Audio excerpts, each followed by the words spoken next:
اعوذ بالله من الشیطان اللعین الرجیم بسم الله الرحمن الرحیم. مو ټول قوم نه دا پر زور اپیل کو چې مو جرګي والا کا پېښور کې دي که اسلام آباد کې دي کوهاټ کې دي یا غویا لګیا دي مو یاد دلته لګیا یو خو چونکې مشکلات هر مشکلات نورسته راحت راځي ان شاء الله مو سره دا وعده شوي دي چې ان شاء الله دوی بود جماعت نه بدوي غټي غټي کنوي کیږي وآینده د پاره با تسلسل سره دینی اعمال کیږي. و مو تاسو ټول نه دا اپیل کوو چې مهرباني وکړئ د 2-5 ورځې خوش اسلوبي سره ښه نظم و نسق سره خپل منځ کې گزاره وکړئ او ښه وخت تیر کړئ چې مو سره د معاملات نور خراب نشي او صبر تحمل سره کار وخورئ. ویلې چې مو خپل واسه پورې چې څوره کېږي مو هغه کې لګیا یو مو ته دا احساس دی چې مو مسافران یا باندې مو سره سامان نشته مو بیماران پاتې دي. کوشش کوو انشاءالله چې مو مسافران لوټ شي ایمو بیمارانو علاج وشي خو لږ وخت انشاءالله لږ وخت نه بعد به مو ته خوشحالي ملويږي.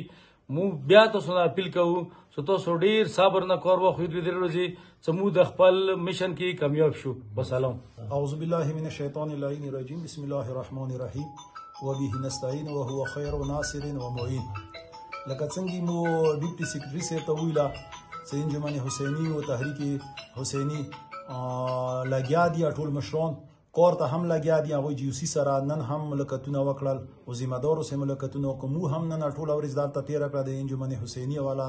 ټول ارکان وو او ډیپټي سیکرټري وو مو انجمن هغه تحریک حسیني والا ټول مرګلي وو. نه ان شاء الله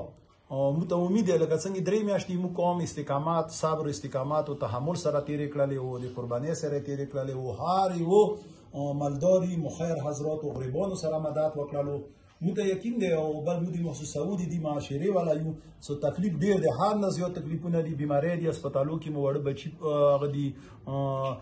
میډیسنو ته نشته دي او شودیو ته نشته دي او کورو کې مڅ نشته دي د سره ایمو سپورون ډیر تکلیفو کې دي. نو دا ټول احساس مو شته دی دا احساس سره صرف دا اپیل کوم مو ټول د قوم مشران څو صرف څو ورځې تاسو نور هم صبر او تحمل او استقامت نه کار واخلئ ان شاء الله. کومه وعده شوي دی لکه څنګه منوره جیل ته ویله نو بود جماران نه و صاحب ته کوزنه ټریپن وشول څه غټي کنوایي به وي بیا به دا تسلسل جاری وي. نه ان شاء الله مو د تعدین مخکې از بار چې قرآن مجید اٹل په صلاح دی چې ان مع العسر یسرا خو تاسو نه د صبر او تحمل او د مینې محبت قضا کوو او دا سوال ته کوو لکه څنګه درې میاشتې تاسو